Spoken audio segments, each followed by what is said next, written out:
Jabodetabek. Sebagaimana kita tahu, beberapa saat yang lalu ada banjir besar yang melanda Jakarta, Bekasi, Karawang, dan sekitarnya, termasuk sampai Cianjur.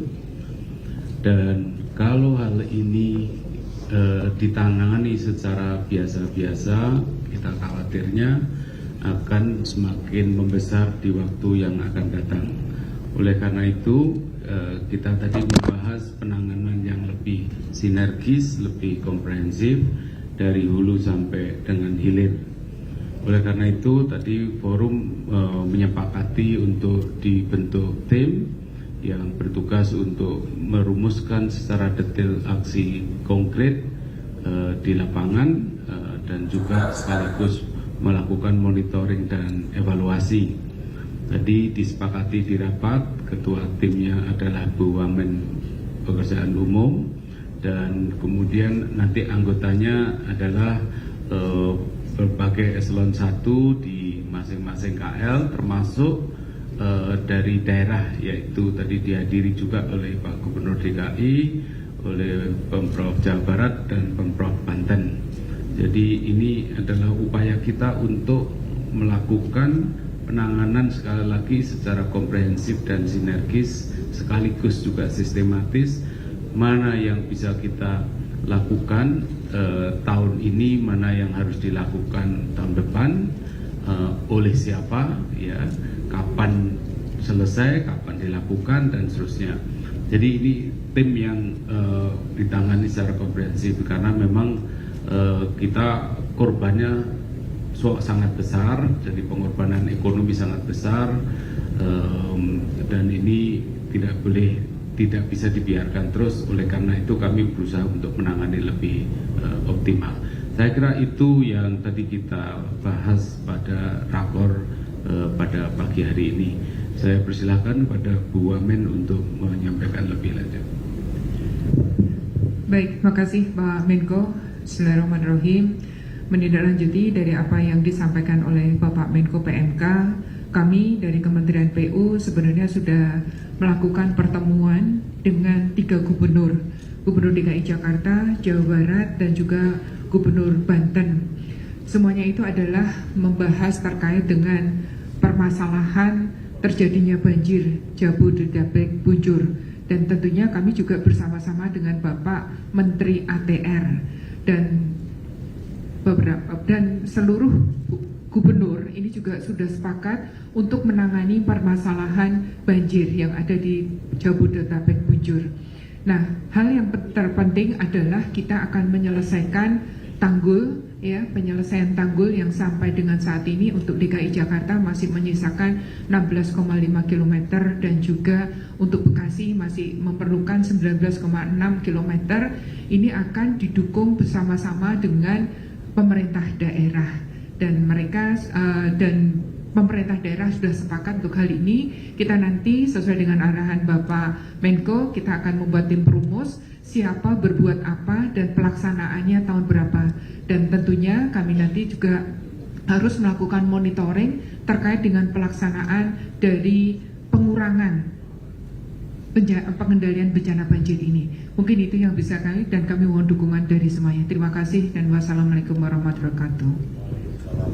Waalaikumsalam. Jadi di sini juga tadi di hulu juga, ya, di Kemenko Pangan juga hadir tadi, dari Kementerian Lingkungan, dari Kementerian ATR, ya, Pertanahan juga, ini beliau Pak Wamen juga hadir. Jadi semua sinergis untuk mendukung pengurangan resiko bencana ini dari hulu sampai dengan hilir. Saya persilakan Pak Wamen, Pak Kepala BPP. Saya kira itu saja, Bu Kepala BPP. Sampun ya, maaf ini roaming. Terima kasih rekan-rekan media, terima kasih. Selamat siang. Ada ya.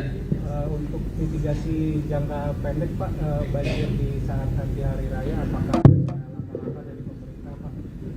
Tanggapi. Terima kasih. Untuk jangka pendek kami sudah berkoordinasi terus dengan BMKG, dengan pemerintah daerah, ya. dipastikan tadi untuk DKI Jakarta untuk tanggal 25 sampai tanggal 1 untuk hujan ringan prediksi BMKG. Nanti untuk lebih jelasnya dijelaskan oleh Ibu Kepala BMKG.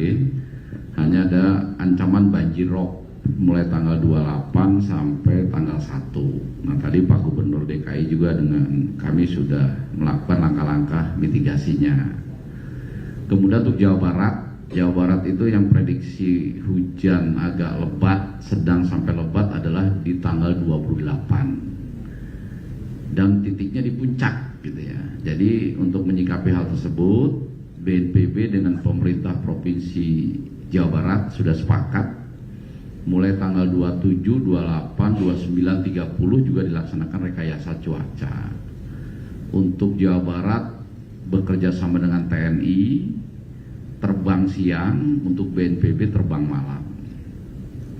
Kemudian untuk Banten itu relatif juga aman, hujan ringan, sehingga mitigasinya terkait dengan cuaca untuk menjelang Idul Fitri ini hanya di Jawa Barat. Kemudian apa yang disampaikan Ibu Wamen tadi adalah tengah dan hulu ya. Hilirnya untuk banjir yang tanggal 3 Maret 2025 yang lalu, ini semuanya sudah proses pemulihan ya. Proses pemulihan ada rincian-rinciannya, jadi jembatan-jembatan yang putus sudah dibangun kembali, rumah-rumah yang rusak diperbaiki, bahkan juga ada beberapa relokasi. Itu rinciannya jelas dari mulai Kabupaten Bogor, Kota Bekasi, Kabupaten Bekasi, Tangerang, itu semuanya ada. Nanti silakan kalau mau data yang lebih jelas dalam kesempatan yang akan datang bisa ditanyakan ke BNPB. Seperti itu ya. Pak, izin Pak, untuk OMC sendiri kemarin kan sempat dihentikan ya untuk sementara. Apakah nantinya akan dilanjutkan lagi? Kemudian apakah untuk jangka panjangnya, apakah ada rencana untuk menghijaukan lagi puncak seperti yang villa-villa atau tempat hiburan wisata yang di puncak? Apakah nantinya termasuk jangka panjang untuk hijaukan lagi? Jadi yang Putri yang terakhir tadi ya, yang mengenai area-area yang di hulu, salah satu yang akan dirumuskan dan juga langkah-langkah yang akan dikawal adalah juga mengenai perbaikan di hulu, mulai dari hulu, tengah sampai hilir. Jadi itulah yang nanti yang akan dirumuskan. Mengenai operasi EMC, saya persilakan Pak. Jadi OMC itu tidak dihentikan ya. Jadi kalau memang nanti BMKG memberikan informasi ringan, hujannya kecil, tidak mengakibatkan banjir, ya kita hentikan. Tetapi begitu ada informasi ini bahaya, lebat, ekstrim, segera kita masuk lagi. Makanya tadi kita jelaskan sejak tanggal 20 berhenti, kemudian kita prediksi lagi sampai sekarang 25 sampai tanggal 1 sampai dengan hari raya tadi sudah saya katakan. Jadi yang kita akan rekayasa adalah Jawa Barat ya. Untuk DKI informasi dari BMKG hujannya ringan seperti itu ya, itu akan berlangsung terus ya, seperti itu.